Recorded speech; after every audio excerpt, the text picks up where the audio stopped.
देश दुनिया च वसदे पंजाबियों को खुशामदीद। मैं हरजिंदर सिंह रंधावा, तुस देख रहे हो पंजाब टैलीविजन और मेरे नाल ने सरदार नवतेज सरना। सरदार नवतेज सिंह सरना का चेहरा किसी जान पछाण का मुथाज नहीं। तुसी विदेश मंत्रालय के आम अहम जिहड़े मीटिंग सीगियां और जिहड़ियां प्रैस कॉन्फ्रेंसिस दे विच सी ये चेहरा अक्सर देखिया होगा।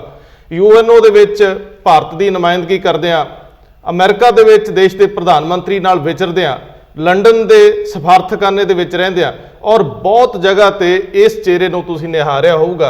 लेकिन पंजाबियों का सुभाव है ना, आदत है, अपनी दस्तार अपनी पछाण देख के भी कई बारी असीं कंड कर लैंदे आ। सानू तो सिर्फ चिट कपड़ीए दिसदे आ पॉलीटिशियन, उस तो इलावा तो सानू नज़र नहीं आउंदा कि साडे अपने लोग लगभग 18 घंटे काम कर रहे आ और कौम की पछाण बने हुए आ। सरदार नवतेज सरना उन्हां लोकां 'च शामिल है जिन्हां ने बेशक इन्हां दे कोल वड्डे अहुदे रहे लेकिन फिर भी 18 घंटे काम किया है। मैनूं हैरानगी उदों हुई जदों मैं ये जानने का यत्न किया कि इन्हां ने लिखिया पढ़िया किन्ना है, आखिर समा कित्थों मिलिया। सारी उम्र एक लंबी जॉब करन दे नाल नाल अपनी कम्यूनिटी नूं सर्व किया। सो सरना साहब साडे नाल स्वागत करदा जी तुहाडा। थैंक यू जी, सत श्री अकाल। सत श्री अकाल जी। नवतेज सरना अमेरिका दे विच भारत दे अंबैसडर होण ते नरेंद्र मोदी जी का उत्थे शो होवे और मैनूं पता है कि उन्होंने किवें ऑर्गेनाइज किया जां करना पैंदा है। किन्नी लखां की तादाद दे विच लोग जुड़ते हैं, मेरे ख्याल 50,000 की गिणती सी और अदरवाइज जिन्ने लोग इधर उधर देख रहे सी। सो नवतेज सरना लई सब तो अहम नज़रिया जानना मैं चाहूँगा जिंदगी का, क्योंकि वक्-वक् खट्टे मिट्टे अनुभव है। लेकिन मैं एक दोस्त तो पहला जानकारी दे दियां कि जफरनामा नूं अंग्रेजी दे विच अनुवाद किया, बहुत टफ एक जॉब। इस तो अलावा महाराजा दलीप सिंह की जीवनी जिहड़ी आ उहदे उत्ते एक नॉवल रूप दे विच इन्हां ने काम किया और ढेर सारियां होर किताबां ने। मैं सिर्फ सरना साहब ये पूछना है कि जीवन के अनुभव किहो जिहे रहे, क्योंकि 2 दिन पहला तुसीं अंग्रेजी की वड्डी अखबार दे विच किरत करो वंड छको दे संकल्प नूं बहुत बरीकी नाल उजागर किया। सिखां दी दस्तार सिखां दे सिरों तुसीं, लेकिन असीं पंजाब तक सीमित होकर रह जांदे आ। असीं तुहानूं उन्नी प्रवानगी मानता नहीं दे पाउंदे जिन्नी दुनिया भर दे विच बैठे लोग तुहाडे वल देख के सिੱਖਣ ਦਾ ਯਤਨ ਕਰਦੇ ਆ। सो सरना साहब थैंक यू जी, बड़ी खुशी हुई तुहाडे नाल जुड़ के इत्थे तुहाडी ऑडियंस नाल गलबात करन दा मौका मिलिया जी। बड़ी मेहर रही है जिंदगी विच, बहुत अवसर मिलिया कि कौम दी और देश की सेवा करा जी। ते मैं 38 साल भारतीय foreign service Indian foreign service का मैंबर रहा जी और इन 38 साल विच कई मौके मिले जी कि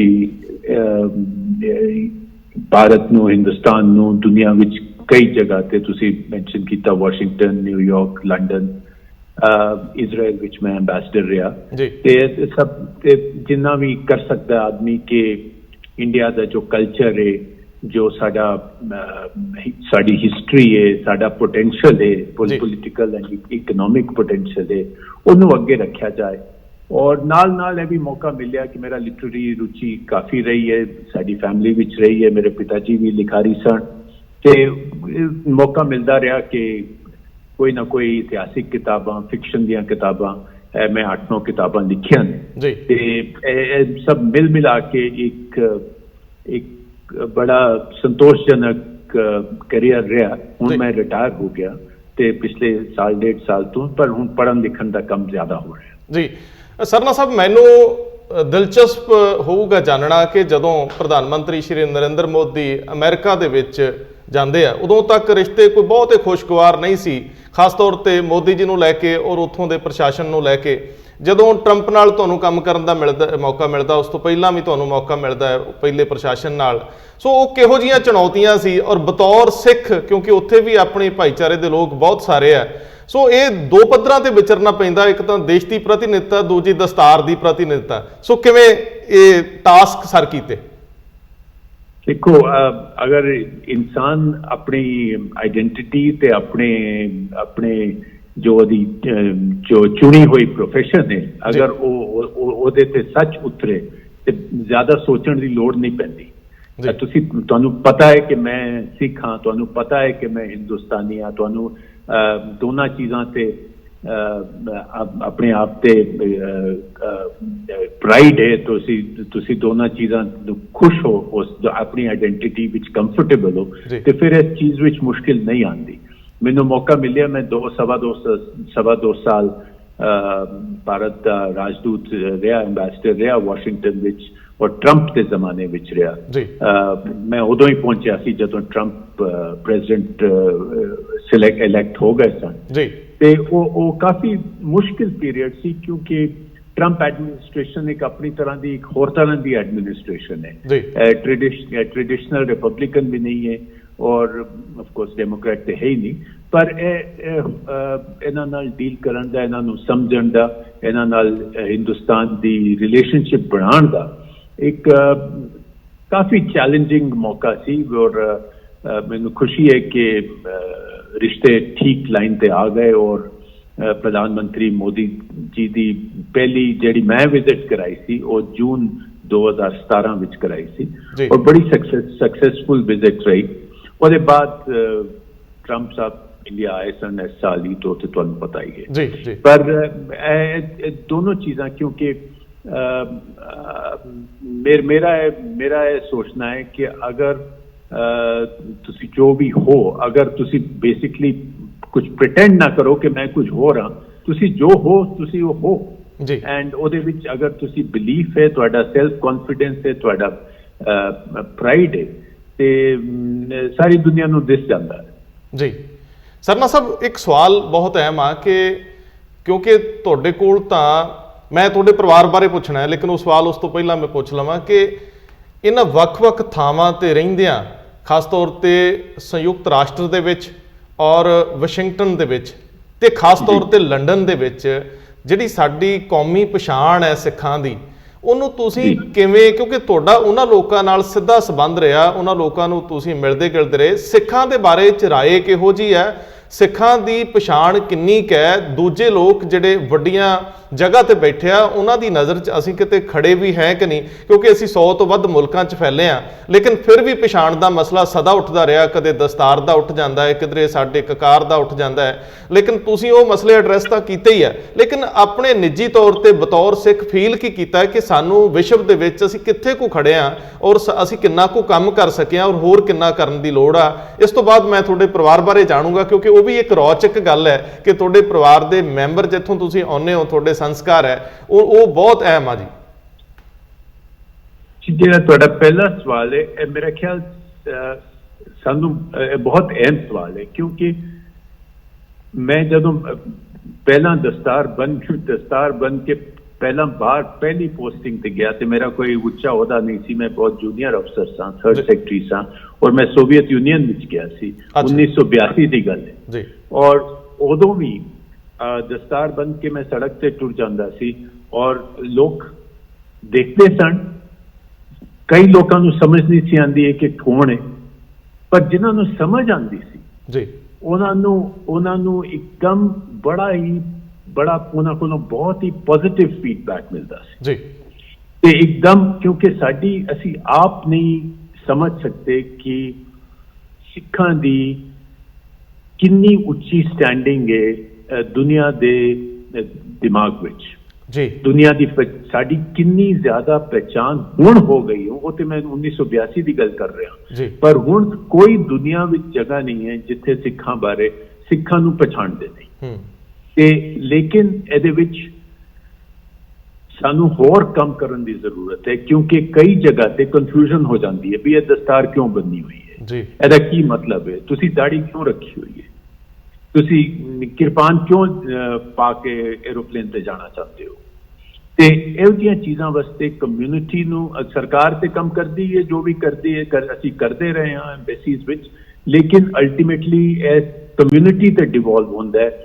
ਜਿਸ ਤਰ੍ਹਾਂ ਤੁਹਾਡੀ ਚੈਨਲ ਹੈ, ਇਹੋ ਜਿਹੇ ਹੋਰ ਮੀਡੀਆ ਦੇ ਥਰੂ ਇਹ ਮੈਸੇਜਸ ਜਿੰਨੇ ਵੀ ਜਾਣਗੇ ਸਾਡੀ ਹਿਸਟਰੀ ਬਾਰੇ, ਸਾਡੀ ਵੈਲਿਊਜ਼ ਬਾਰੇ, ਸਾਡੀ ਫਿਲਾਸਫੀ ਬਾਰੇ, ਸਾਡੇ ਗੁਰੂਆਂ ਦੀ ਟੀਚਿੰਗਸ ਬਾਰੇ, ਜਿਹਨੂੰ ਵੀ ਸਮਝਾਓ, ਸਾਰੇ ਲੋਕ ਦੁਨੀਆ ਵਿੱਚ ਆਈ ਕਹਿੰਦੇ ਕਿ ਕਿੰਨਾ ਮਾਡਰਨ ਰਿਲੀਜਨ ਹੈ, ਇਹ ਤੇ ਬੜਾ ਸਿੰਪਲ ਹੈ, ਇਹ ਤੇ ਸਾਨੂੰ ਸਮਝ ਆ ਗਿਆ। 5-10 ਮਿੰਟ ਵਿੱਚ ਅਗਰ ਗੁਰੂ ਨਾਨਕ ਸਾਹਿਬ ਦਾ ਮੈਸੇਜ ਤੁਸੀਂ ਕਿਸੇ ਨੂੰ ਦੱਸ ਦਿਓ ਤੇ ਉਹ ਇੱਕਦਮ ਸਮਝ ਜਾਂਦੇ ਨੇ ਵੀ ਇਹ ਤੇ ਇਹਦੇ ਵਿੱਚ ਤੇ ਕੋਈ ਚੱਕਰ ਹੀ ਨਹੀਂ ਹੈ, ਨਾ ਇਹਦੇ ਵਿੱਚ ਰਿਚੁਅਲ ਹੈ, ਨਾ ਇਹਦੇ ਵਿੱਚ ਬਈ ਇਹ ਨਹੀਂ ਖਾਣਾ, ਉਹ ਨਹੀਂ ਕਰਨਾ, ਉਹ ਨਹੀਂ ਪਾਣਾ, ਇਹ ਨਹੀਂ ਕਰਨਾ, ਇਹ ਸਿੱਧਾ ਮੈਸੇਜ ਹੈ। ਤੇ ਉਹ ਜਿਸ ਤਰ੍ਹਾਂ ਮੈਂ ਤੁਸੀਂ ਜ਼ਿਕਰ ਕੀਤਾ, ਕਿਰਤ ਕਰੋ, ਵੰਡ ਛਕੋ, ਨਾਮ ਜਪੋ, ਇਹ ਤਿੰਨ ਚੀਜ਼ਾਂ ਹੀ ਲੋਕਾਂ ਨੂੰ ਦੱਸ ਦਿਓ ਤੇ ਉਹਨਾਂ ਨੂੰ ਸਾਰਾ ਫੇਥ ਸਮਝ ਆ ਜਾਏ ਜੀ। ਸੋ ਸਾਡੀ ਸਟੈਂਡਿੰਗ ਬਹੁਤ ਹੈ, ਸਾਡਾ ਪੋਟੈਂਸ਼ੀਅਲ ਬਹੁਤ ਹੈ। ਅਸੀਂ ਜੋ ਵੀ ਮਿਸਿੰਗ ਹੈ ਉਹ ਅਸੀਂ ਆਪ ਐਕਸਪਲੇਨ ਕਰ ਸਕਦੇ ਹਾਂ, ਅਸੀਂ ਕਮਿਊਨਿਟੀ ਐਫਰਟ ਨਾਲ ਅੱਗੇ ਰੱਖ ਸਕਦੇ ਹਾਂ। ਹੁਣ ਜਿਸ ਤਰ੍ਹਾਂ ਸੇਵਾ ਦਾ ਸਾਡੀ ਮਰਿਆਦਾ ਹੈ ਸਿੱਖੀ ਵਿੱਚ, ਤੇ ਸੇਵਾ ਕਰਨੀ ਹੈ। ਭਾਵੇਂ ਤੁਸੀਂ ਦੇਖ ਲਓ ਗੁਰਦੁਆਰਿਆਂ ਵਿੱਚ ਵੱਡੇ ਤੋਂ ਵੱਡਾ ਆਦਮੀ ਜਾ ਕੇ ਲੰਗਰ ਦੀ ਸੇਵਾ ਕਰਦਾ ਹੈ, ਜੁੱਤੀਆਂ ਦੀ ਸੇਵਾ ਕਰਦਾ ਹੈ, ਜੋੜਿਆਂ ਦੀ ਸੇਵਾ ਕਰਦਾ ਹੈ। ਇਸ ਤਰ੍ਹਾਂ ਹੀ ਹੁਣ ਦੁਨੀਆ ਭਰ ਵਿੱਚ ਅਸੀਂ ਮਸ਼ਹੂਰ ਹੋ ਗਏ ਹਾਂ ਕਿ ਜਿੱਥੇ ਵੀ ਕੋਈ ਪ੍ਰੋਬਲਮ ਹੁੰਦਾ ਹੈ, ਸੁਨਾਮੀ ਆ ਗਈ, ਕਿਧਰੇ ਭੂਚਾਲ ਆ ਗਿਆ, ਕਿਧਰੇ ਤੂਫਾਨ ਆ ਗਿਆ, ਉੱਥੇ ਸਿੱਖ ਆਰਗੇਨਾਈਜੇਸ਼ਨਸ ਪਹੁੰਚ ਜਾਣਗੀਆਂ, ਲੰਗਰ ਲਾ ਲੈਣਗੀਆਂ, ਕੋਈ ਟੈਂਟ ਲਾ ਦੇਣਗੇ। ਹੁਣ ਲੋਕ ਪਹਿਲਾਂ ਤਾਂ ਕਿਊਰੀਅਸ ਹੁੰਦੇ ਨੇ ਵੀ ਇਹ ਬੰਦੇ ਹੈ ਕੌਣ, ਫਿਰ ਸਮਝ ਜਾਂਦੇ। ਫਿਰ ਹੁਣ ਇਹ ਸਾਡੀ ਪਛਾਣ ਹੋ ਗਈ ਹੈ, ਜੋ ਸੇਵਾ ਦੀ ਪਛਾਣ ਹੈ। ਹੁਣ ਇਹਨੂੰ ਅਸੀਂ ਇੱਕ ਦੋ ਕਦਮ ਅੱਗੇ ਲੈ ਕੇ ਜਾਣਾ ਜੀ। ਤੋ ਇਹ ਮੇਰਾ ਉਹ ਆਰਟੀਕਲ ਵੀ ਤੁਸੀਂ ਜ਼ਿਕਰ ਕੀਤਾ ਸੀ, ਉਹ ਲਿਖਣ ਦਾ ਵੀ ਇਹੀ ਮਕਸਦ ਸੀ। ਸਰਨਾ ਸਾਹਿਬ, ਤੁਹਾਡੀ ਮੈਂ ਦੋਸਤਾਂ ਨੂੰ ਦੱਸ ਦਿਆਂ ਕਿ ਜਿਹੜੀ ਇਹ ਸਧਾਰਨਤਾ ਹੈ, ਤੁਸੀਂ ਦੇਖਿਆ ਕਿ ਇੱਕ ਵੀ ਲਫ਼ਜ਼ ਅੰਗਰੇਜ਼ੀ ਦਾ ਨਹੀਂ ਵਰਤਿਆ ਗਿਆ। ਇੱਕ ਇੰਨੀ ਸਧਾਰਨਤਾ, ਇੰਨੀ ਮੁਹੱਬਤ, ਆਪਣਾਪਣ ਬਹੁਤ ਰੇਅਰ ਲੋਕਾਂ 'ਚ ਹੁੰਦਾ ਹੈ। ਸੋ ਮੈਂ ਇਹ ਸੰਸਕਾਰ ਕਿੱਥੋਂ ਆਉਂਦੇ ਆ, ਇਹ ਵਿਰਾਸਤ ਕਿੱਥੋਂ ਤੁਰਦੀ ਆ, ਉਹਦੀ ਜਾਣਕਾਰੀ ਜ਼ਰੂਰ ਲੈਣੀ ਹੈ, ਕਿਉਂਕਿ ਅਸੀਂ ਤਾਂ ਉਹ ਛੋਟਾ ਜਿਹਾ ਕੁਝ ਲੈ ਲੈਂਦੇ ਹਾਂ, ਪ੍ਰਾਪਤੀ ਕਰ ਲੈਂਦੇ ਹਾਂ, ਅਤੇ ਸਾਡਾ ਜਿਹੜਾ ਸੀਨਾ ਇੰਨਾ ਚੌੜਾ ਹੋ ਜਾਂਦਾ ਔਰ ਸਾਡਾ ਜਿਹੜਾ ਸਿਰ ਹੈ ਉਸ ਮਾਨ ਨੂੰ ਲੱਗਣ ਲੱਗ ਪੈਂਦਾ, ਅਸੀਂ ਹਉਮੈ ਨਾਲ ਭਰ ਜਾਂਦੇ ਹਾਂ। ਸਰਨਾ ਸਾਹਿਬ ਵਰਗੇ ਇਸ ਤਰ੍ਹਾਂ ਦੇ ਦਰਜਨਾਂ ਲੋਕ ਨੇ ਸਿੱਖਾਂ ਦੀ ਨੁਮਾਇੰਦਗੀ ਕਰਦੇ ਬਾਹਰ, ਔਰ ਇੰਨੇ ਹੰਬਲ, ਇੰਨੇ ਲਰਨਡ, ਇੰਨੇ ਸਮਝੇ ਹੋਏ, ਸੁਲਝੇ ਹੋਏ। ਮੈਨੂੰ ਕਿਤੇ ਕਿਤੇ ਸੰਗ ਆਉਣ ਲੱਗ ਜਾਂਦੀ ਹੈ, ਪਰੇਸ਼ਾਨੀ ਹੋਣ ਲੱਗ ਜਾਂਦੀ ਹੈ ਕਿ ਅਸਲ ਲੀਡਰ, ਅਸਲ ਆਗੂ ਅਸੀਂ ਪਛਾਣਿਆ ਹੀ ਨਾ। ਅਸੀਂ ਇਹਨਾਂ ਨੂੰ ਕਦੇ ਹਾਕ ਹੀ ਨਹੀਂ ਮਾਰੀ, ਪੰਜਾਬ 'ਚ ਕਦੇ ਜ਼ਿਕਰ ਹੀ ਨਹੀਂ ਹੁੰਦਾ। ਮੌਂਟੇਕ ਸਿੰਘ ਆਹਲੂਵਾਲੀਆ, ਡਾਕਟਰ ਮਨਮੋਹਨ ਸਿੰਘ, ਬੇਸ਼ੱਕ ਵੱਡੇ ਨਾਂ ਹੋ ਗਏ, ਸਾਨੂੰ ਲੈਣੇ ਪੈਂਦੇ ਆ। ਸਰਨਾ ਸਾਹਿਬ ਵਰਗੇ, ਸਰਦਾਰ ਚਰਨ ਸਿੰਘ ਵਰਗੇ, ਓਬਰਾਏ ਵਰਗੇ, ਔਰ ਹੋਰ ਚੱਡਾ ਸਾਹਿਬ ਵਰਗੇ ਇੰਨੇ ਕੁ ਨਾਂ ਜਿਨ੍ਹਾਂ ਦਾ ਬਾਰ-ਬਾਰ ਜ਼ਿਕਰ ਛੇੜੀਏ ਘੱਟ ਹੈ। ਲੇਕਿਨ ਅਸੀਂ ਨਾ ਸ਼ੁਕਰੇ ਜੇ ਹੋ ਜਾਂਦੇ ਹਾਂ। ਸਾਨੂੰ ਇਹਨਾਂ ਲੋਕਾਂ ਨੂੰ ਬਾਰ-ਬਾਰ ਮੰਚ ਦੇਣੇ ਚਾਹੀਦੇ, ਸੱਦਣਾ ਚਾਹੀਦਾ, ਸਿੱਖਣਾ ਚਾਹੀਦਾ, ਜਿਨ੍ਹਾਂ ਨੇ ਵੱਡੇ ਮੰਚਾਂ ਤੋਂ ਬਹੁਤ ਕੁਝ ਨਵਾਂ ਸਿਰਜਿਆ। ਸੋ ਸਰਨਾ ਸਾਹਿਬ ਦੱਸਿਓ ਜ਼ਰਾ, ਇਹ ਕਿੱਥੋਂ ਆ ਰਹੀ ਸਾਰੀ ਪ੍ਰੇਰਨਾ, ਤੁਹਾਡੇ ਫਾਦਰ ਸਾਹਿਬ ਬਾਰੇ, ਪਰਿਵਾਰ ਬਾਰੇ ਜ਼ਰਾ ਪਿੱਛੋਂ। जी, मेरे फादर साहब महेंद्र सिंह सरना सन जी, और वो Indian audit and account service के उच्च अधिकारी रहे सन अपने करियर विच। पर उन्होंने नाल उन्होंने दी बहुत लिटरेरी रुचि रही, लिटरेरी अचीवमेंट रही। उन्होंने कई नॉवल लिखे, शॉर्ट स्टोरी राइटर जेडे पार्टीशन तो बाद जेडी जनरेशन पंजाबी लेखकां दी सी, उन्हां विच उन्हां दी काफ़ी स्टैंडिंग सी। उन्हां दी किताबां जिस तरह छवियां दी रुत, गंगा ते कांडे, ते कई सारियां किताबां उन्हां दियां शॉर्ट स्टोरीज दियां और नॉवल्स। और बाद विच उन्होंने सिख हिस्ट्री ते 4 बहुत बड़े महाकाव्य लिखे। कमाल है। जिस तरह पौंटा, साका चिनकिया, अबजूजन को दाओ, सारे महाकाव्य ने जो सिख गुरुआं दी लाइफ, उन्हां दी टीचिंग्स, उन्हां दी एक्सपीरियंसिस, गुरु गोबिंद सिंह जी, गुरु तेग बहादुर साहब, इन्हां बारे वो महाकाव्य भी लिखे। तो as a short story writer, novelist, poet उन्हां दी बहुत स्टैंडिंग सी। और असी उन्हां कोलों यही सीखिया सी। उन्हां कदी कोई जाके कोई दूजा औहदा नहीं लभ्या, ना उन्होंने आप जाके कदी कोई अवार्ड किया भी मैनू दे दो। ते असी यही सीखिया सी उन्हां कोलों कि अपना काम करो और अगे दुनिया नू दे जाओ काम। ते उन्हां दी प्रेरणा रही है। मेरी मदर सुरजीत सरना, वो भी लिखारी रहे ने, पोएटिस ने। उन्होंने बहुत ट्रांसलेशंस कीतियां अंग्रेजी क्लासिक्स दियां पंजाबी विच, और दोनों ही साहित्य अकैडमी विनर भी रहे ने। तो ये साडे घर विच कुछ लिटरेरी विरासत रही है।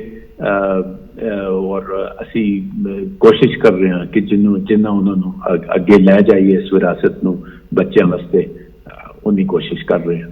ਸਰਨਾ ਸਾਹਿਬ, ਬਹੁਤ ਦਿਲਚਸਪ ਲੱਗਿਆ ਕਿ ਇਹ ਜਾਣ ਕੇ, ਮੇਰੇ ਖਿਆਲ ਉਹਨਾਂ ਦੀਆਂ ਕਿਤਾਬਾਂ ਸ਼ਾਇਦ ਵੱਡੇ ਸਰਨਾ ਸਾਹਿਬ ਦੀਆਂ ਸਿਲੇਬਸ 'ਚ ਵੀ ਲੱਗਦੀਆਂ ਰਹੀਆਂ, ਯੂਨੀਵਰਸਿਟੀ ਪੱਧਰ ਤੇ ਵੀ। ਜੀ ਜੀ ਜੀ ਜੀ ਉਹਨਾਂ ਦੀਆਂ 1950s ਤੋਂ ਜੋ ਸ਼ਾਰਟ ਸਟੋਰੀਜ਼ ਔਰ ਨੋਵਲਸ ਨੇ ਉਹ ਸਿਲੇਬਸ ਵਿੱਚ ਪੰਜਾਬ ਵਿੱਚ ਦਿੱਲੀ ਯੂਨੀਵਰਸਿਟੀ ਵਿੱਚ ਲੱਗਦੀਆਂ ਰਹੀਆਂ, ਔਰ ਬਹੁਤ ਲੋਕਾਂ ਨੇ ਉਹਨਾਂ ਤੇ ਡਾਕਟਰੇਟਸ ਵੀ ਕੀਤੀਆਂ ਪੰਜਾਬ ਵਿੱਚ, ਤੇ ਕਾਫੀ ਕੁਝ ਕੰਮ ਵੀ ਹੋਇਆ ਉਹਨਾਂ ਦੇ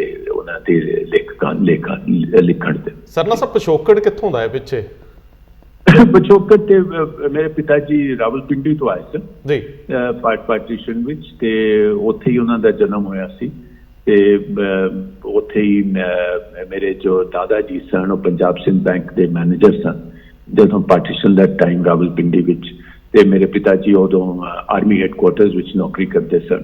ਤੇ ਪਾਰਟੀਸ਼ਨ ਵਿੱਚ ਕਾਫੀ ਮੁਸ਼ਕਿਲਾਂ ਨਾਲ ਸਾਰੀ ਫੈਮਿਲੀ ਆ ਗਈ ਦਿੱਲੀ, ਜਿਸ ਤਰ੍ਹਾਂ ਕਿੰਨੀਆਂ ਸਾਰੀਆਂ ਫੈਮਿਲੀਜ਼ ਪਾਰਟੀਸ਼ਨ ਵਿੱਚ ਥੋੜੀਆਂ ਵੰਡ ਗਈਆਂ, ਥੋੜੇ ਲੋਕ ਰਹਿ ਗਏ, ਥੋੜੇ ਆ ਗਏ, ਤੇ ਇੱਥੇ ਆ ਕੇ ਫਿਰ ਨਵੀਂ ਜ਼ਿੰਦਗੀ ਸ਼ੁਰੂ ਕੀਤੀ ਉਸ ਸਾਰੀ ਜਨਰੇਸ਼ਨ ਨੇ। ਤੇ ਮੇਰੇ ਪਿਤਾ ਜੀ ਨੇ ਆ ਕੇ ਫਿਰ UPSC ਦਾ ਐਗਜ਼ਾਮ ਦਿੱਤਾ 1950 ਵਿੱਚ, ਤੇ ਉਹਨਾਂ ਨੇ 1950 ਵਿੱਚ Indian audit and account service ਵਿੱਚ ਉਹ ਸਿਲੈਕਟ ਹੋ ਗਏ।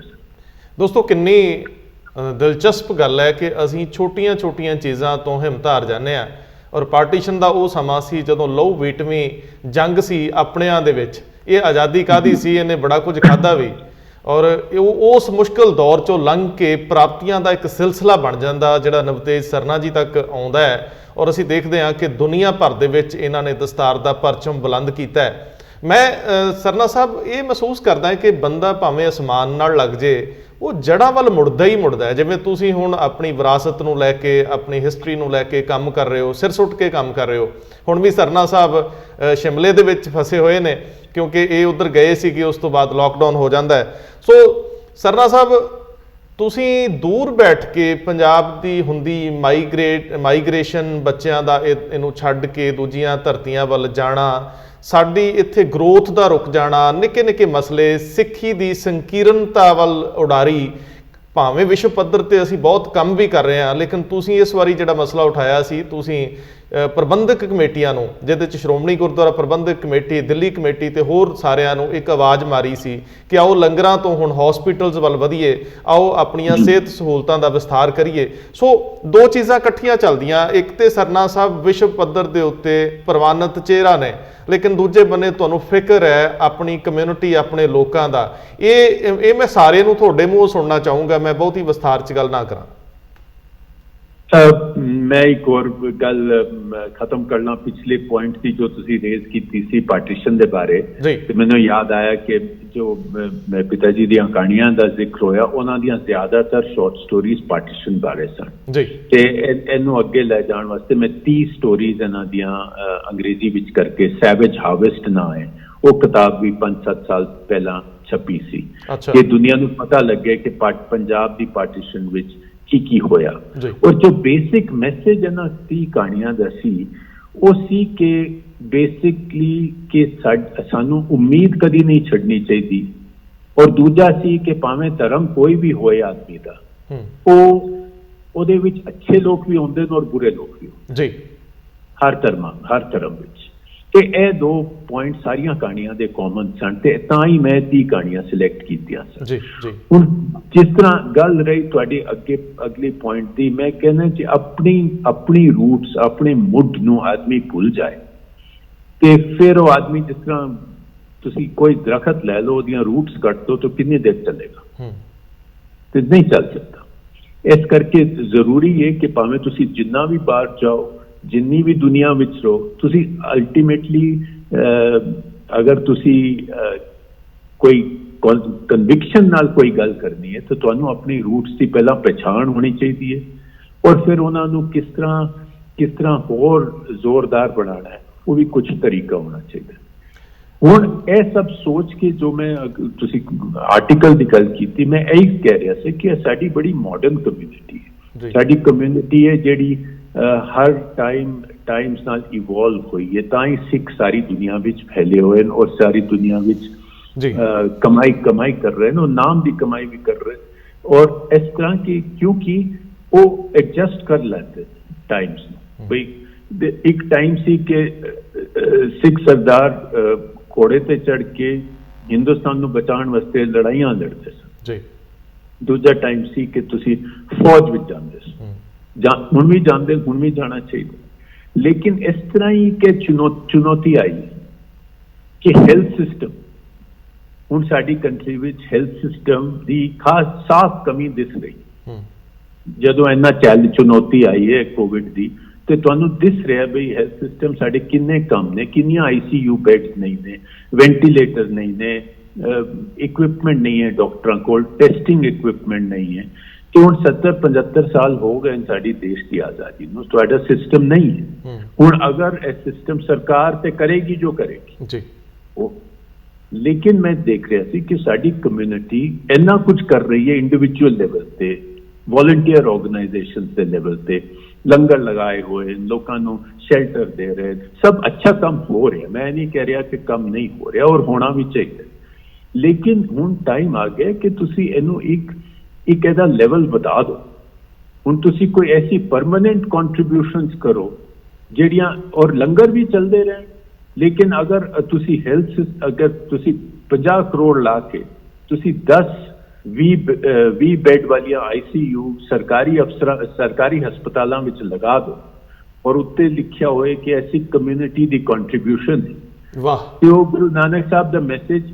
ਕਿੰਨੀ ਦੂਰ ਜਾਏਗਾ ਕਮਾਲ ਹੈ ਔਰ ਕਿੰਨੀ ਕੰਟਰੀਬਿਊਸ਼ਨ ਹੋਏਗੀ ਤੁਹਾਡੀ ਨੇਸ਼ਨ ਬਿਲਡਿੰਗ ਵਿੱਚ ਸਿਰਫ ਇਹ ਹੀ ਨਹੀਂ ਲੱਗੇਗਾ ਕਿ ਤੁਸੀਂ ਆਪਣੇ ਹਸਪਤਾਲਾਂ ਵਿੱਚ ਆਪਣੇ ਲੋਕਾਂ ਦੀ ਸੇਵਾ ਕਰਾ ਰਹੇ ਹੋ ਜੀ ਤੁਸੀਂ ਇਹ ਕਹੋਗੇ ਕਿ ਹਾਂ ਜੀ ਮੈਂ ਮਦਰਾਸ ਵਿੱਚ ਹਸਪਤਾਲ ਸਿੱਖ ਕਮਿਊਨਿਟੀ ਫਾਈਨਾਂਸ ਕਰੇਗੀ ਤੇ ਮੈਂ ਤਾਂ ਇਹ ਕੌਨਫੀਡੈਂਸ ਨਾਲ ਕਹਿ ਰਿਹਾ ਕਿਉਂਕਿ ਸਾਡੇ ਕੋਲ ਹਿੰਮਤ ਵੀ ਹੈ ਸਾਡੇ ਕੋਲ ਪੈਸਾ ਵੀ ਹੈ ਬਿਲਕੁਲ ਠੀਕ ਹੈ ਸਿਰਫ ਡਾਇਰੈਕਸ਼ਨ ਦੀ ਲੋੜ ਹੈ ਸਰਨਾ ਸਾਹਿਬ ਅਸੀਂ ਪਿੱਛੇ ਗੱਲ ਕੀਤੀ ਸੀਗੀ ਕਿ ਵਿਸ਼ਵ ਪੱਧਰ ਦੇ ਉੱਤੇ ਕਿਉਂਕਿ ਸਿੱਖ ਫੈਲ ਗਏ ਆ ਹੁਣ ਨੋ ਡਾਊਟ ਕਿ ਸਾਡੇ ਕੋਲ ਸ਼੍ਰੋਮਣੀ ਗੁਰਦੁਆਰਾ ਪ੍ਰਬੰਧਕ ਕਮੇਟੀ ਸ਼੍ਰੀ ਅਕਾਲ ਤਖਤ ਸਾਹਿਬ ਵਰਗੇ ਕਨਸੈਪਟ ਨੇ ਸਾਡੇ ਕੋਲ ਸੰਸਥਾਵਾਂ ਨੇ ਲੇਕਿਨ ਫਿਰ ਵੀ ਇੱਕ ਲੋੜ ਮਹਿਸੂਸ ਹੁੰਦੀ ਹੈ ਕਿ ਜਿਹੜੇ ਤੁਹਾਡੇ ਵਰਗੇ ਲੋਕ ਜਿਹੜੇ ਪ੍ਰਭਾਵਸ਼ਾਲੀ ਹਸਤੀਆਂ ਨੇ ਜਿਨ੍ਹਾਂ ਦਾ ਅਸਰ ਦੁਨੀਆ ਭਰ 'ਚ ਬੈਠੇ ਜਿਹੜੇ ਧਨਾੜ ਸਿੱਖ ਆ ਉਹਨਾਂ ਤੇ ਵੀ ਹੈ ਤੁਸੀਂ 50 ਕਰੋੜ ਦੀ ਗੱਲ ਕੀਤੀ ਇੱਥੇ ਤਾਂ ਕੱਲਾ ਬੰਦਾ 100 ਕਰੋੜ ਰੁਪਇਆ ਲਗਾ ਸਕਦਾ ਹੈ ਲੇਕਿਨ ਫਿਰ ਵੀ ਕਿਉਂਕਿ ਸੰਗਤੀ ਰੂਪ 'ਚ ਹੁੰਦਾ ਹੈ ਤੇ ਇਹ ਜਿਹੜੀ ਇੱਕ ਤਰ੍ਹਾਂ ਨਾਲ ਡੋਨੇਸ਼ਨ ਦੇ ਰੂਪ 'ਚ ਜਾਂ ਇਕੱਠੇ ਕਰਕੇ ਕਲੈਕਟਿਵਲੀ ਕੁਝ ਚੰਗਾ ਹੁੰਦਾ ਹੈ ਤੇ ਬਿਹਤਰ ਹੁੰਦਾ ਹੈ ਸੋ ਬਹੁਤ ਬਿਹਤਰ ਹੈ ਕਿ ਤੁਹਾਡੇ ਵਰਗੇ ਲੋਕ ਛੋਟਾ ਜਿਹਾ ਔਖਾ ਸਵਾਲ ਹੈ ਬੁਰਾ ਨਾ ਮੰਨਿਓ ਕਿ ਜਦੋਂ ਤੁਸੀਂ ਸਿਆਣੇ ਲੋਕ ਪੰਜਾਬ ਵੱਲ ਵੇਖਦੇ ਹੋ ਇਹ ਜਿਸ ਧਰਮ ਦੀ ਤੁਸੀਂ ਪਛਾਣ ਹੋ ਇਹ ਉਸ ਧਰਮ ਦੀ ਸਿਰਜਣਾ ਦਾ ਕੇਂਦਰ ਹੈ ਸਥਾਪਤੀ ਦਾ ਕੇਂਦਰ ਹੈ ਉਤਪਤੀ ਦੀ ਧਰਤੀ ਹੈ ਇਹ ਜ਼ਮੀਨ ਤੁਹਾਡੀ ਹੈ ਇਹ ਏਰੀਆ ਖਿੱਤਾ ਤੁਹਾਡਾ ਹੈ ਇੱਥੇ ਜ਼ਰੇ 'ਚ ਸਾਡੇ ਗੁਰੂਆਂ ਦੀ ਆਪਣੀ ਜਿਹੜੀ ਉਹ ਕਰਮ ਪਿਆ ਹੈ ਆਪਣੇ ਸਾਡੀ ਪ੍ਰੇਰਨਾ ਪਈ ਸੋ ਜਦੋਂ ਇਹਨੂੰ ਤੁਸੀਂ ਖੁਰਦਿਆਂ ਦੇਖਦੇ ਹੋ ਆਰਥਿਕ ਤੌਰ ਤੇ ਨੀਵੇਂ ਜਾਂਦਿਆਂ ਦੇਖਦੇ ਹੋ ਸਮਾਜਿਕ ਤੌਰ ਤੇ ਉਲਝੇ ਦੇਖਦੇ ਹੋ ਰਾਜਨੀਤਿਕ ਤੌਰ ਤੇ ਖੜਾ ਦੇਖਦੇ ਹੋ ਧਾਰਮਿਕ ਤੌਰ ਤੇ ਜਿੰਨੀ ਸਾਨੂੰ ਓਪਨ ਮਾਈਂਡਡ ਹੋਣਾ ਚਾਹੀਦਾ ਉਹ ਨਹੀਂ ਫਿਰ ਉਦੋਂ ਕਦੇ ਮਨ ਚ ਆਉਂਦਾ ਹੈ ਕਿ ਚਲੋ ਕੰਟਰੀਬਿਊਟ ਕਰੀਏ ਕਿੰਨੇ ਦੋਸਤ ਮਿੱਤਰ ਤੁਹਾਡੇ ਨੇ ਕਿੰਨੇ ਤੁਹਾਡੇ ਸੱਜਣ ਨੇ ਜਿਨ੍ਹਾਂ ਕੋਲ ਬਹੁਤ ਵੱਡਾ ਸਿਰ ਹੈ ਜਿਨ੍ਹਾਂ ਕੋਲ ਖੁੱਲੇ ਦਿਮਾਗ ਆ ਜਿਨ੍ਹਾਂ ਕੋਲ ਵਿਚਾਰ ਪ੍ਰਵਾਹ ਆ ਖਿਆਲ ਦੀ ਉਡਾਰੀ ਆ ਕਦੇ ਇੰਜ ਸੋਚਦੇ ਹੋ ਕਿ ਚਲੋ ਹੁਣ ਸਰਵ ਕਰੀਏ ਦੁਨੀਆ ਭਰ ਦੇ ਵਿੱਚ ਰਾਸ਼ਟਰ ਨੂੰ ਸਰਵ ਕਰ ਲਿਆ ਆਪਣਿਆਂ ਨੂੰ ਵੀ ਕਰੀਏ ਕਦੇ ਆਉਂਦਾ ਖਿਆਲ ਮੇਰਾ ਖਿਆਲ ਕਿ ਤੁਸੀਂ ਬਹੁਤ ਹੀ ਇੰਪੋਰਟੈਂਟ ਸਵਾਲ ਉਠਾਇਆ ਪਹਿਲੀ ਗੱਲ ਤੇ ਜੋ ਕਈ ਵਾਰੀ ਕਈ ਚੀਜ਼ਾਂ ਦੇਖ ਕੇ ਦੁੱਖ ਬਹੁਤ ਹੁੰਦਾ ਜੀ ਤੇ ਮੈਂ ਪਿਛਲੇ ਸਾਲ ਅੰਮ੍ਰਿਤਸਰ ਵਿੱਚ ਇੱਕ ਲੈਕਚਰ ਵੀ ਦਿੱਤਾ ਸੀ ਮਾਜਾ ਹਾਊਸ ਵਿੱਚ ਕਿ ਪੰਜਾਬ ਦੇ ਕੀ ਚੈਲੰਜਸ ਨੇ ਅੱਜ ਤੇ ਮੈਂ ਇਹ ਵੀ ਕਹਿ ਸਕਦਾ ਕਿ ਬਹੁਤ ਲੋਕ ਤਿਆਰ ਨੇ ਕੰਟਰੀਬਿਊਟ ਕਰਨ ਵਾਸਤੇ ਜੀ ਕਿਉਂਕਿ ਪਰਸੋਂ ਆਰਟੀਕਲ ਛਪਿਆ ਉਹਦੇ ਬਾਅਦ ਮੈਨੂੰ ਪਤਾ ਨਹੀਂ ਕਿੰਨੀਆਂ ਟੈਲੀਫੋਨਾਂ ਆਈਆਂ ਜੀ ਲੋਕਾਂ ਦੀਆਂ ਕਿ ਅਸੀਂ ਵੀ ਬਿਲਕੁਲ ਇੰਝ ਹੀ ਸੋਚਦੇ ਹਾਂ ਸਾਨੂੰ ਕੁਝ ਕਰਨਾ ਚਾਹੀਦਾ ਜੀ ਕੰਟਰੀਬਿਊਸ਼ਨ ਦੀ ਤੁਹਾਨੂੰ ਕਮੀ ਨਹੀਂ ਹੋਏਗੀ ਤੇ ਲੋਕ ਬਹੁਤ ਤਿਆਰ ਨੇ ਇੰਟੈਲੈਕਚੁਅਲ ਇਨਪੁਟ ਵਾਸਤੇ ਪਰ ਸਾਨੂੰ ਸਿਰਫ ਇੱਕ ਇੱਕ ਤਰ੍ਹਾਂ ਦੀ ਜਿਸ ਤਰ੍ਹਾਂ ਆਈਡੀਆ ਇਹ ਇੱਕੋ ਆਈਡੀਆ ਨਹੀਂ ਹੈ ਜੋ ਮੈਂ ਲਿਖਿਆ, ਇਹਦੇ ਕਈ ਇਹਦੇ 50 ਆਈਡੀਆ ਬਣ ਸਕਦੇ ਤੇ ਇਹ ਆਈਡੀਆ ਬਣ ਕੇ ਤੇ ਕੋਈ ਲੀਡਰਸ਼ਿਪ ਚਾਹੀਦੀ ਹੈ ਅੱਗੇ, ਕਿਉਂਕਿ ਜਿੱਥੇ ਤਾਂ ਹੀ ਮੈਂ SGPC ਨੂੰ ਲਿਖਿਆ, ਔਰ ਸਿਰਫ SGPC ਨਹੀਂ ਕਿ SGPC ਵੀ ਬਹੁਤ ਅੱਛਾ ਕੰਮ ਕਰ ਰਹੇ ਨੇ, ਪਰ ਹੋਰ ਵੀ ਗੁਰਦੁਆਰਾ ਸੰਸਥਾਵਾਂ ਨੇ ਜਿਸ ਤਰ੍ਹਾਂ ਦਿੱਲੀ ਗੁਰਦੁਆਰਾ ਕਮੇਟੀ, ਹੋਰ ਵੀ ਸਭ ਜਗ੍ਹਾ ਦੀਆਂ ਇਹ ਸਾਰੇ ਇਹਨਾਂ ਨੂੰ ਅਗਰ ਐਡਵਾਈਸ ਚਾਹੀਦੀ ਹੈ ਤੇ ਬਹੁਤ ਸਾਰੇ ਮੇਰੇ ਤੋਂ ਬਿਹਤਰ ਸੋਚਣ ਵਾਲੇ ਤਿਆਰ ਬੈਠੇ ਹੋ ਤੇ ਅਸੀਂ ਆ ਕੇ ਗੱਲ ਕਰ ਸਕਦੇ ਹਾਂ, ਐਡਵਾਈਸ ਕਰ ਸਕਦੇ ਹਾਂ, ਉਹ ਕੋਈ ਪ੍ਰੋਬਲਮ ਨਹੀਂ ਹੈ। ਲੇਕਿਨ ਹੁਣ ਸਾਨੂੰ ਇੱਕ ਤਰ੍ਹਾਂ ਦੀ ਸਾਡੀ ਕਮਿਊਨਿਟੀ ਨੂੰ ਅਗਰ ਅਸੀਂ ਕਰਾਂਗੇ ਤੇ ਇਹ ਇੱਕ ਉਦਾਹਰਣ ਬਣੇਗਾ ਬਾਕੀ ਰਿਲੀਜੀਅਸ ਕਮਿਊਨਿਟੀਜ਼ ਵਾਸਤੇ। ਸਰ ਕਿ ਤੁਸੀਂ ਆਪਣੇ ਪੈਸਾ ਮੰਦਿਰਾਂ ਮਸਜਿਦਾਂ ਦਾ ਪੈਸਾ ਕਿੱਥੇ ਜਾ ਰਿਹਾ ਉਹ ਵੀ ਜ਼ਰਾ ਲਾਓ ਤੇ ਅਸੀਂ ਆਪ ਇਵੋਲਵ ਕਰੀਏ, ਕਿਉਂਕਿ ਅਸੀਂ ਕਿੰਨੇ ਗੁਰਦੁਆਰੇ ਬਣਾ ਰਹੇ ਹਾਂ, ਕਿੰਨਾ ਮਾਰਬਲ ਲਾਉਂਦੇ ਹਾਂ ਗੁਰਦੁਆਰਿਆਂ ਤੇ, ਕਿੰਨਾ ਸੋਨਾ ਲਾਉਂਦੇ ਹਾਂ। ਕਈ ਵਾਰੀ ਉਹ ਮਾਰਬਲ ਵੀ ਗਲਤ ਜਗ੍ਹਾ ਤੇ ਲੱਗ ਜਾਂਦਾ ਕਿਉਂਕਿ ਹਿਸਟੋਰੀਕਲ ਜਿਹੜੇ ਗੁਰਦੁਆਰੇ ਨੇ ਉਹਨਾਂ ਤੇ ਮਾਰਬਲ ਦੀ ਲੋੜ ਹੀ ਨਹੀਂ ਜੀ, ਪਰ ਉਹ ਮੈਂ ਸਿਰਫ ਉਦਾਹਰਣ ਦੇ ਰਿਹਾ ਕਿ ਇਹਦੇ ਪੈਸੇ ਨਾਲ ਹੀ ਤੁਸੀਂ ਕਮਿਊਨਿਟੀ ਦਾ ਨਾਂ ਹੋਰ ਉੱਚਾ ਕਰ ਸਕਦੇ ਹੋ, ਇਸ ਦੇਸ਼ ਵਿੱਚ ਹੋਰ ਕੰਟਰੀਬਿਊਸ਼ਨ ਕਰ ਸਕਦੇ ਹੋ ਔਰ ਗੁਰੂ ਨਾਨਕ ਸਾਹਿਬ ਦਾ ਮੈਸੇਜ ਸਾਰੇ ਦੇਸ਼ ਵਿੱਚ ਫੈਲਾ ਸਕਦੇ ਹੋ। ਔਰ ਅਗਰ ਇਹ ਡਾਇਰੈਕਸ਼ਨ ਤਾਂ ਹੀ ਮੈਂ ਕਿਹਾ ਕਿ ਤੁਸੀਂ ਚੜਾਵੇ ਦੀ ਫਿਕਰ ਨਾ ਕਰੋ ਕਿ ਇਸ ਸਾਲ ਚੜਾਵਾ ਘੱਟ ਆਏਗਾ। ਅਗਰ ਹਰਮੰਦਰ ਸਾਹਿਬ ਤੋਂ ਅਪੀਲ ਹੋਏਗੀ ਵੀ ਸਾਨੂੰ ਇੰਨਾ ਪੈਸਾ ਚਾਹੀਦਾ ਤੇ ਦੁਨੀਆ ਭਰ ਦੇ ਸਿੱਖ ਤਿਆਰ ਹੋ ਜਾਣਗੇ। ਸਰ ਕ੍ਰੈਡੀਬਿਲਿਟੀ ਬਹੁਤ ਅਹਿਮ ਸਵਾਲ ਹੈ ਸੰਸਥਾਵਾਂ ਦੀ ਤੇ ਵਿਅਕਤੀਆਂ ਦੀ, ਭਰੋਸੇਯੋਗਤਾ ਵਿਸ਼ਵਾਸਯੋਗਤਾ ਤੋਂ ਬਿਨਾਂ ਅੱਗੇ ਗੱਲ ਤੁਰਦੀ ਨਹੀਂ। ਜਦੋਂ ਮੈਂ ਸਰਨਾ ਸਾਹਿਬ ਦਾ ਚਿਹਰਾ ਦੇਖਦਾ ਹਾਂ ਮੈਨੂੰ ਯਾਦ ਹੈ ਕਿ ਵਿਦੇਸ਼ ਮੰਤਰਾਲੇ ਦੀ ਜਦੋਂ ਵੀ ਪ੍ਰੈਸ ਕਾਨਫਰੰਸ ਹੁੰਦੀ ਸੀ ਤੇ ਤੁਹਾਡੇ ਚਿਹਰੇ ਦੇ ਵਿੱਚ ਭਾਵੁਕਤਾ ਦੇ ਨਾਲ ਸੰਜੀਦਗੀ ਦਾ ਅਕਸ ਸਾਫ਼ ਉੱਭਰਦਾ ਰਿਹਾ। ਅੱਜ ਉਹ ਤੁਹਾਡੀਆਂ ਲਿਖਤਾਂ ਚੋਂ ਵੀ ਹੈ ਔਰ ਤੁਹਾਡੇ ਫਿਕਰ ਚੋਂ ਵੀ ਹੈ। ਮੇਰਾ ਸਵਾਲ ਹੈ ਕਿ ਆਖਰ ਅਗਵਾਈ ਹੋਰ ਕੋਈ ਕਿਉਂ ਦੇਵੇ? ਕਿਉਂਕਿ ਜਦੋਂ ਮੈਂ ਬਤੌਰ ਹਰਜਿੰਦਰ ਸਿੰਘ ਰੰਧਾਵਾ ਜਾਂ ਮੇਰੇ ਵਰਗੇ ਲੋਕ ਦੇਖਦੇ ਹਾਂ ਤੇ ਅਸੀਂ ਨੱਕ ਤੋਂ ਅੱਗੇ ਨਹੀਂ ਵੇਖ ਸਕਦੇ, ਕਿਉਂਕਿ ਸਾਡੀ ਸਮਝ, ਸਾਡਾ ਵਿਜ਼ਨ, ਸਾਡਾ ਕਾਰਜ ਖੇਤਰ ਜਿਹੜਾ ਸੀਮਤ ਹੈ। ਸਰਨਾ ਜਾਂ ਸਰਨਾ ਸਾਹਿਬ ਵਰਗੇ ਬਾਕੀ ਲੋਕ ਜਿਨ੍ਹਾਂ ਨੇ ਦੇਸ਼ ਦੇ ਪੱਧਰ ਦੇ ਉੱਤੇ, ਦੁਨੀਆ ਦੇ ਪੱਧਰ ਦੇ ਉੱਤੇ ਫੈਸਲੇ ਲੈਣ ਦੇ ਵਿੱਚ ਅਹਿਮ ਭੂਮਿਕਾ ਨਿਭਾਈ ਆ ਜਾਂ ਅਹਿਮ ਫੈਸਲਿਆਂ ਦੇ ਵਿੱਚ ਹਿੱਸੇਦਾਰ ਰਹੇ ਆ, ਉਹ ਸਾਡੀ ਕੌਮ ਨੂੰ, ਸਾਡੇ ਖਿੱਤੇ ਨੂੰ ਅਗਵਾਈ ਦੇ ਸਕਦੇ ਆ। ਅਸੀਂ ਸੀਮਤ ਹੋ ਜਾਂਦੇ ਹਾਂ ਸਿਆਸਤਾਂ ਵਿੱਚ, ਅਸੀਂ ਸੀਮਤ ਹੋ ਜਾਂਦੇ ਹਾਂ ਭਾਈਚਾਰਿਆਂ 'ਚ, ਅਸੀਂ ਸੀਮਤ ਹੋ ਜਾਂਦੇ ਹਾਂ ਵੋਟ ਤੱਕ। ਲੇਕਿਨ ਇੱਕ ਥਿੰਕ ਟੈਂਕ, ਇੱਕ ਤੁਹਾਡੇ ਵਰਗੇ ਲੋਕਾਂ ਦਾ ਸਮੂਹ ਕਲੈਕਟਿਵਲੀ ਅਗਰ ਕੁਝ ਹੋ ਸਕਦਾ ਹੋਵੇ, ਮੈਨੂੰ ਲੱਗਦਾ ਹੈ ਕਿ ਹੁਣ ਕਿਸੇ ਨੇ ਤੁਹਾਨੂੰ ਹਾਕ ਮਾਰਨ ਨਹੀਂ ਆਉਣਾ, ਤੁਹਾਨੂੰ ਆਵਾਜ਼ ਦੇਣ ਨਹੀਂ ਆਉਣਾ, ਕਿਉਂਕਿ ਆਵਾਜ਼ ਦੇਣ ਲੱਗਿਆ ਇਹ ਫਿਕਰ ਹੁੰਦਾ ਕਿ ਇਹ ਸਾਡੇ ਸਿਰ ਤੇ ਨਾ ਬਹਿ ਜਾਣ। ਇਹ ਜੇ ਪੰਜਾਬੀਆਂ ਨੂੰ ਸਿਆਣੇ ਬੰਦੇ ਮਿਲਣ ਲੱਗੇ ਤੇ ਫਿਰ ਸਾਡੇ ਵਰਗਿਆਂ ਦਾ ਕੀ ਬਣੂਗਾ। ਇਸ ਕਰਕੇ ਤੁਹਾਨੂੰ ਇੱਕ ਡਿਸਟੈਂਸ ਤੋਂ ਹੀ ਦੇਖ ਕੇ ਅਸੀਂ ਆਨੰਦ ਲੈ ਲੈਂਦੇ ਹਾਂ ਕਿ ਯਾਰ ਦੇਖੋ ਕਿੱਡੀ ਸੋਹਣੀ ਦਸਤਾਰ ਵਾਲਾ ਸਰਦਾਰ ਸੰਜੀਦਾ ਜਿਹਾ ਹੈ ਤੇ ਸਾਡਾ ਹੈ। ਅਦਰਵਾਈਜ਼ ਸਾਨੂੰ ਤੁਹਾਡਾ ਬੈਨੀਫਿਟ ਹੋਣ ਨਹੀਂ ਦਿੱਤਾ ਜਾਂਦਾ ਕਿ ਤੁਸੀਂ, ਕਿਉਂਕਿ ਹੁਣ ਉਮਰ ਦੇ ਵਿੱਚ ਸਭ ਕੁਝ ਕਰਕੇ ਲਗਭਗ ਫ੍ਰੀ ਹੋਣ ਵੱਲੋਂ ਤੁਸੀਂ ਸਿਰਫ ਤੇ ਸਿਰਫ ਅਕਾਦਮਿਕ ਚੀਜ਼ਾਂ ਕਰਨੀਆਂ ਨੇ, ਉਹਨਾਂ ਨੂੰ ਵੀ ਇੰਟੈਲੈਕਚੁਅਲਸ ਨੇ ਦੇਖਣਾ, ਆਮ ਜਨ ਜੀਵਨ ਫਰਕ ਨਹੀਂ ਪੈਂਦਾ। ਸੋ ਮੈਂ ਇੱਕ ਅਪੀਲ ਤੇ ਬੇਨਤੀ ਕਰਦਾ ਹਾਂ ਕਿ ਕਿਤੇ ਮਨ ਦੇ ਵਿੱਚ ਇਸ ਦਾਇਰੇ ਤੋਂ, ਇਸ ਵਲਗਣ ਤੋਂ ਬਾਹਰ ਨਿਕਲਣ ਦੀ ਸੋਚ ਸਕਦੇ ਹੋ ਤੁਸੀਂ ਲੋਕ ਜੀ? ਜੀ ਜ਼ਰੂਰ, ਜੋ ਵੀ ਅਸੀਂ ਕਰ ਸਕਨੇ ਆ ਕਰਾਂਗੇ। ਔਰ ਅਗਰ ਲਾਈਕ ਮਾਈਂਡਡ ਲੋਕ ਚਾਹਣਗੇ ਤੇ ਅਸੀਂ ਇੱਕ ਤਰ੍ਹਾਂ ਦਾ ਇਨਫਾਰਮਲ ਗਰੁੱਪ ਜਾਂ ਥਿੰਕ ਟੈਂਕ ਵੀ ਬਣਾ ਦਾਂਗੇ ਤੇ ਜੋ ਵੀ ਅਸੀਂ ਆਪਣੇ ਵੱਲੋਂ ਕਰ ਸਕਦੇ ਹਾਂ। ਹਰ ਆਦਮੀ ਇਲੈਕਸ਼ਨ ਨਹੀਂ ਲੜ ਸਕਦਾ, ਹਰ ਆਦਮੀ ਪੋਲਿਟਿਕਸ ਵਿੱਚ ਨਹੀਂ ਜਾਣਾ ਚਾਹੁੰਦਾ ਜੀ, ਲੇਕਿਨ ਜੋ ਵੀ ਆਪਣੇ ਸਾਡੀ ਕੌਮ ਦੀ ਸੇਵਾ ਹੋ ਸਕਦੀ ਹੈ, ਪੰਜਾਬ ਦੀ ਸੇਵਾ ਹੋ ਸਕਦੀ ਹੈ, ਹਿੰਦੁਸਤਾਨ ਦੀ ਸੇਵਾ ਹੋ ਸਕਦੀ ਹੈ, ਉਹ ਜ਼ਰੂਰ ਕਰਾਂਗੇ। ਸਰ ਇੱਕ ਹੋਰ ਚੀਜ਼, ਕਿਉਂਕਿ ਤੁਸੀਂ ਸੰਖੇਪ 'ਚ ਹੀ ਆਨਸਰ ਕਰਦੇ ਹੋ, ਮੇਰਾ ਸਵਾਲ ਵੱਡਾ ਹੋ ਜਾਂਦਾ ਹੈ ਕਿ ਕਿਉਂਕਿ ਤੁਹਾਡਾ ਸੁਭਾਅ ਮੈਨੂੰ ਵੀ ਪਤਾ ਹੈ ਕਿ ਬਹੁਤਾ ਨਹੀਂ ਬੋਲਦੇ, ਜਿਨ੍ਹਾਂ ਦੇ ਅੰਦਰ ਭਰੇ ਹੁੰਦੇ ਆ ਨਾ ਜੀ, ਉਛਲਦੇ ਘੱਟ ਹੈ, ਉਹਨਾਂ ਨੂੰ ਸਾਹਮਣਾ ਆ ਗਿਆ ਹੁੰਦਾ। ਸਵਾਲ ਇਹ ਹੈ ਸਰ ਕਿ ਮੈਂ ਸ਼੍ਰੋਮਣੀ ਗੁਰਦੁਆਰਾ ਪ੍ਰਬੰਧਕ ਕਮੇਟੀ, ਦਿੱਲੀ ਕਮੇਟੀ, ਬਾਕੀ ਸੰਸਥਾਵਾਂ ਜਿਨ੍ਹਾਂ 'ਚ ਅਕਾਲੀ ਦਲ ਤੇ ਹੋਰ ਲੋਕ ਵੀ, ਮੈਂ ਇਹ ਦੇਖਿਆ ਕਿ ਜੇ ਚੰਗੀ ਗੱਲ ਆ ਰਹੀ ਹੈ ਦੂਰੋਂ, ਉਹਨੂੰ ਅਡਾਪਟ ਕਰਦੇ ਆ, ਉਹਨੂੰ ਮੰਨ ਲੈਂਦੇ ਆ, ਅਪਣਾ ਲੈਂਦੇ ਆ। ਸ਼ਰਤ ਇਹ ਆ ਕਿ ਸਾਡੇ ਲੋਕ ਪਤਾ ਨਹੀਂ ਕਿਹੜੀ ਹਉਮੈ 'ਚ, ਗੁੱਸਾ ਨਾ ਕਰਿਓ, ਵੱਡੇ ਲਿਖਣ ਵਾਲੇ, ਵੱਡੇ ਸਟੇਚਰ ਵਾਲੇ, ਵੱਡੇ ਸਿੱਖ ਧਨਾੜ ਸਿੰਘ, ਸਾਰੇ ਕਿਸੇ ਇੱਕ ਹਉਮੈ ਦੇ ਵਿੱਚ ਫਸ ਜਾਂਦੇ ਆ ਕਿ ਆਖਰ ਫਿਰ ਇਸ ਜਿੱਲਣ 'ਚ ਫਸੀ ਗੱਡੇ ਨੂੰ ਕੌਣ ਕੱਢੂਗਾ। ਕਿ ਜੇ ਤੁਸੀਂ ਇੱਕ ਆਪਣੇ ਤੌਰ ਤੇ ਯਤਨ ਸ਼ੁਰੂ ਕਰ ਲਓ, ਸਰਦਾਰ ਤਰਲੋਚਨ ਸਿੰਘ ਨੇ ਇਹ ਯਤਨ ਕੀਤੇ ਆ ਕਿ ਕੁਝ ਵੱਡੇ ਸਿੱਖ ਜਿਹੜੇ ਆ ਉਹ ਇਕੱਠੇ ਹੋ ਕੇ ਅਗਵਾਈ ਦੇਣ। ਅਗਵਾਈ ਇਦਾਂ ਵੀ ਨਹੀਂ, ਤੁਸੀਂ ਆਪਣਾ ਜਿੱਦਾਂ ਤੁਸੀਂ ਲਿਖਿਆ ਹੈ ਇੱਥੇ ਅਸਰ ਹੋ ਰਿਹਾ, ਮੈਂ ਦੇਖਿਆ ਬਹੁਤ ਅਸਰ ਹੋ ਰਿਹਾ, ਸਪਰੈਡ ਹੋ ਰਿਹਾ, ਲੋਕ ਗੱਲ ਕਰ ਰਹੇ ਆ ਇੱਥੇ। ਜੇਕਰ ਤੁਸੀਂ ਕੌਮ ਨੂੰ ਸ਼੍ਰੋਮਣੀ ਕਮੇਟੀ ਵੱਲ, ਸ਼੍ਰੀ ਅਕਾਲ ਤਖਤ ਸਾਹਿਬ ਵੱਲ ਸੁਝਾਅ ਰੂਪ 'ਚ ਹੀ ਕੁਝ ਇਕੱਠੇ ਭੇਜ ਦਿੰਦੇ ਹੋ, 20 ਬੰਦੇ 20 ਸਿਰ, ਉਹ ਮੈਨੂੰ ਪਤਾ ਹੈ ਕਿ 20 ਸਿਰ ਕਿੱਡੇ ਵੱਡੇ, ਜੇ ਇਕੱਠੇ ਵੀ ਹੋ ਜਾਣ ਤੇ ਬਾਕੀਆਂ ਨੂੰ ਛੱਡ ਕੇ ਤੁਹਾਡੇ ਪਿੱਛੇ ਲੋਕ ਲੱਗ ਜਾਣਗੇ। ਤੁਸੀਂ ਬਿਹਤਰ ਸ਼ਾਸਕ ਵੀ ਚੁਣਨ ਲਈ ਲੋਕਾਂ ਨੂੰ ਸਲਾਹ ਦੇ ਸਕਦੇ ਹੋ, ਤੁਸੀਂ ਬਿਹਤਰ ਨੀਤੀਆਂ ਬਣਾ ਕੇ ਰੱਖ ਸਕਦੇ ਹੋ ਕਿ ਭਾਈ ਪੰਜਾਬ ਦੇ ਲੋਕੋ ਵੋਟ ਉਹਨੂੰ ਪਾਇਓ ਜਿਹੜਾ ਇੰਨਾ ਵੱਲ ਆਊਗਾ। ਤੁਹਾਨੂੰ ਪਤਾ ਕੌਮ ਦੀ ਹੋਣੀ ਕੀ ਆ, ਇੱਧਰ ਵੀ ਜ਼ਰਾ ਕਿਤੇ ਨਜ਼ਰ ਮਾਰੋਗੇ ਸਰ? ਜ਼ਰੂਰ। ਮੈਂ ਤਰਲੋਚਨ ਸਿੰਘ ਜੀ ਦਾ ਤੁਹਾਡਾ ਇੰਟਰਵਿਊ ਵੀ ਸੁਣਿਆ ਔਰ ਮੈਂ ਉਹਨਾਂ ਨੂੰ 30-35 ਸਾਲ ਤੋਂ ਬਹੁਤ ਅੱਛੀ ਤਰ੍ਹਾਂ ਜਾਣਨਾ, ਬਹੁਤ ਵੱਡੀ ਹਸਤੀ ਨੇ। ਮੈਂ ਵੀ ਉਹਨਾਂ ਨਾਲ ਗੱਲ ਕਰਾਂਗਾ, ਜੋ ਤੁਸੀਂ ਸੁਝਾਅ ਦਿੱਤਾ ਇਹਨੂੰ ਅੱਗੇ ਲੈ ਜਾਣ ਦੀ ਪੂਰੀ ਕੋਸ਼ਿਸ਼ ਕਰਾਂ। ਜਾਂਦੇ ਜਾਂਦੇ ਕੋਈ ਆਪਣੇ ਅਨੁਭਵ ਦੇ ਵਿੱਚੋਂ, ਸਰਕਾਰਾਂ 'ਚ ਰਹਿੰਦੇ ਆ, UN 'ਚ ਰਹਿੰਦੇ ਆ, ਕਿਧਰੇ ਹੋਰ ਕੋਈ ਗੱਲ ਕਹਿਣੀ ਚਾਹੋ ਤੇ ਸਾਨੂੰ ਚੰਗਾ ਲੱਗੂਗਾ, ਕੋਈ ਇਸ ਤਰ੍ਹਾਂ ਦੀ ਦਿਲਚਸਪ ਗੱਲ। ਮੈਂ ਇੱਕ ਵਾਰੀ ਕਹਿਣਾ ਚਾਹਾਂਗਾ ਕਿ ਮੈਂ ਇੱਕ ਵਾਰੀ ਅਮਰੀਕਾ ਵਿੱਚ ਕਮ ਸੇ ਕਮ ਮੈਂ 25 ਸਾਲ ਪਹਿਲਾਂ ਦੀ ਗੱਲ ਕਰ ਰਿਹਾ ਤੇ ਮੈਂ ਇੱਕ ਛੋਟੇ ਜਿਹੇ ਸ਼ਹਿਰ ਵਿੱਚ ਬਾਹਰ ਚੱਲ ਰਿਹਾ ਸਾਂ ਤੇ ਮੈਂ ਦਸਤਾਰ ਪਾਈ ਹੋਈ ਸੀ, ਪਰ ਮੈਂ ਕੋਈ ਐਸੀ ਮਤਲਬ ਤਿਆਰ ਵਿਆਰ ਹੋ ਕੇ ਨਹੀਂ, ਐਵੇਂ ਜੀਨਸ ਪਾ ਕੇ ਚੱਲ ਰਿਹਾ ਸਾਂ। ਇੱਕ ਆਦਮੀ ਨੇ ਆਪਣੀ ਬਾਲਕਨੀ ਤੋਂ ਉੱਤੋਂ ਮੈਨੂੰ ਆਵਾਜ਼ ਲਗਾਈ।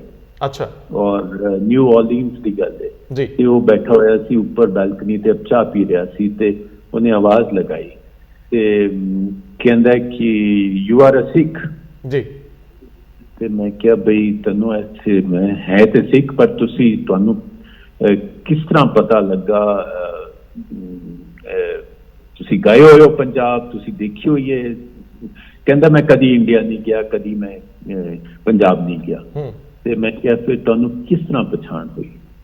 ਕਹਿੰਦੇ ਕਿ ਤੁਹਾਡੀ ਚਾਲ ਵਿੱਚ ਕੁਝ ਐਸੀ ਗੱਲ ਸੀ, ਤੁਹਾਡੀ ਅੱਖ ਵਿੱਚ ਕੁਝ ਐਸੀ ਗੱਲ ਸੀ ਜੋ ਮੈਂ ਕਿਹਾ ਕਿ ਤੁਸੀਂ ਸਿੱਖ ਹੋ। ਤੇ ਖੈਰ ਉਹਨੂੰ ਦਸਤਾਰ ਦੀ ਇੰਡੀਕੇਸ਼ਨ ਤੇ ਮਿਲੀ ਹੋਏਗੀ, ਪਰ ਜੋ ਉਹਨੇ ਇਹ ਨਹੀਂ ਕਿਹਾ ਕਿ ਤੁਸੀਂ ਸਿਰ ਤੇ ਦਸਤਾਰ ਬੰਨ੍ਹੀ ਹੋਈ ਹੈ। ਤੇ ਇਸ ਕਰਕੇ ਮੈਂ ਕਹਿ ਰਿਹਾ ਕਿ ਸਾਡੀ ਜਿਹੜੀ ਹਿਸਟਰੀ ਹੈ, ਸਾਡੀ ਜਿਹੜਾ ਗੁਰੂਆਂ ਨੇ ਸਾਨੂੰ ਸੈਲਫ ਕੌਨਫੀਡੈਂਸ ਦਿੱਤਾ, ਗੁਰੂਆਂ ਨੇ ਜੋ ਸਾਨੂੰ ਸਿਖਾਇਆ ਬਈ ਸੱਚਾਈ ਦੇ ਰਸਤੇ ਤੇ ਆਦਮੀ ਕੰਮ ਕਰੇ ਤੇ ਇਸ ਦੁਨੀਆ ਵਿੱਚ ਕੰਮ ਕਰੇ, ਇਸ ਦੁਨੀਆ ਨੂੰ ਨਸ ਕੇ ਕੰਮ ਨਾ ਕਰੇ ਤੇ ਜੰਗਲਾਂ ਵਿੱਚ ਜਾਣ ਦੀ ਲੋੜ ਨਹੀਂ, ਲੜਾਈ ਤੁਹਾਡਾ ਮੁਹਿੰਮ ਇੱਥੇ ਹੀ ਹੈ। ਇਹ ਸਭ ਚੀਜ਼ਾਂ ਸਾਡੀ ਹਿਸਟਰੀ ਵਿੱਚ ਆ ਗਈਆਂ, ਸਾਡੇ DNA ਵਿੱਚ ਆ ਗਈਆਂ, ਸਾਡੇ ਚਾਲ ਚਲਨ ਵਿੱਚ ਆ ਗਈਆਂ। ਹੁਣ ਇਹਨੂੰ ਅਸੀਂ ਇਹਦੇ ਤੇ ਪਹਿਲਾਂ ਤੇ ਸਾਨੂੰ ਅਸੀਂ ਇਹਨਾਂ ਨੂੰ ਮਾਣ ਦੇਣਾ ਇਹਨਾਂ ਚੀਜ਼ਾਂ। ਅਗਰ ਅਸੀਂ ਆਪਣੀ ਆਈਡੈਂਟਿਟੀ ਗਵਾ ਦਾਂਗੇ, ਅਗਰ ਸਾਰੇ ਦਸਤਾਰ ਲਾ ਕੇ ਵਾਲ ਕਟਾ ਕੇ ਦੁਨੀਆ ਵਿੱਚ ਘੁੰਮਾਂਗੇ ਤੇ ਪਹਿਲਾਂ ਤੇ ਉਹ ਪਛਾਣ ਹੀ ਨਹੀਂ ਰਹਿਣੀ ਸਾਡੀ। ਜੀ। ਅੱਛਾ। ਪਹਿਲਾਂ ਇਹਦੇ ਤੇ ਸਾਨੂੰ ਮਾਣ ਹੋਣਾ ਚਾਹੀਦਾ ਹੈ, ਸਾਡੀ ਆਈਡੈਂਟਿਟੀ ਹੈ, ਇਹਦਾ ਕੀ ਮਤਲਬ ਹੈ ਤੇ ਇਹਦਾ ਹੁਣ ਪ੍ਰੈਕਟੀਕਲ ਮੈਨੀਫੈਸਟੇਸ਼ਨ ਕੀ ਹੋ ਸਕਦਾ ਹੈ। ਅਸੀਂ ਸਿਰਫ ਇਹੀ ਨਾ ਕਹੀਏ ਕਿ ਆਪਣੀ ਸੋਹਣੀ ਦਸਤਾਰ ਬਣ ਕੇ ਅਸੀਂ ਸੋਹਣੇ ਲੱਗ ਰਹੇ ਹਾਂ, ਪਰ ਇਹਨੂੰ ਹੁਣ ਅੱਗੇ ਕਿਸ ਤਰ੍ਹਾਂ ਲੈ ਜਾ ਸਕਦੇ ਹਾਂ, ਇਹਨੂੰ ਦੇਸ਼ ਸੇਵਾ ਵਿੱਚ ਕਿਸ ਤਰ੍ਹਾਂ ਅਗਲੇ ਲੈਵਲ ਤੇ ਲੈ ਕੇ ਜਾ ਸਕਦੇ ਹਾਂ। ਸਾਡੀ ਬਹੁਤ ਕੰਟਰੀਬਿਊਸ਼ਨ ਹੈ ਹਿੰਦੁਸਤਾਨ ਵਿੱਚ, ਉਹਨੂੰ ਹੁਣ ਅਸੀਂ ਜ਼ਰੂਰਤ ਹੈ ਇਸ ਟਾਈਮ ਅਗਲੇ ਲੈਵਲ ਤੇ ਲੈ ਜਾਣ। ਸਰਨਾ ਸਾਹਿਬ, ਉਹ ਕਿਹੜਾ ਚਾਅ ਹੈ ਜਿਹੜਾ ਤੁਹਾਨੂੰ ਥੱਕਣ ਨਹੀਂ ਦਿੰਦਾ? ਕਿਉਂਕਿ ਅਕਸਰ ਜੌਬ ਦੇ ਵਿੱਚ 8 ਘੰਟੇ ਤਾਂ ਕੰਮ ਕਰਨਾ ਹੀ ਪੈਂਦਾ, ਖਾਸ ਤੌਰ ਤੇ ਤੁਹਾਡੇ ਵਰਗੇ ਜਿਹੜੇ ਅਸਾਈਨਮੈਂਟ ਸੀਗੀਆਂ ਉਹਨਾਂ ਦੇ ਵਿੱਚ ਤਾਂ 12-12 ਘੰਟੇ ਵੀ ਕੰਮ ਕਰਨਾ ਪੈਂਦਾ ਹੈ।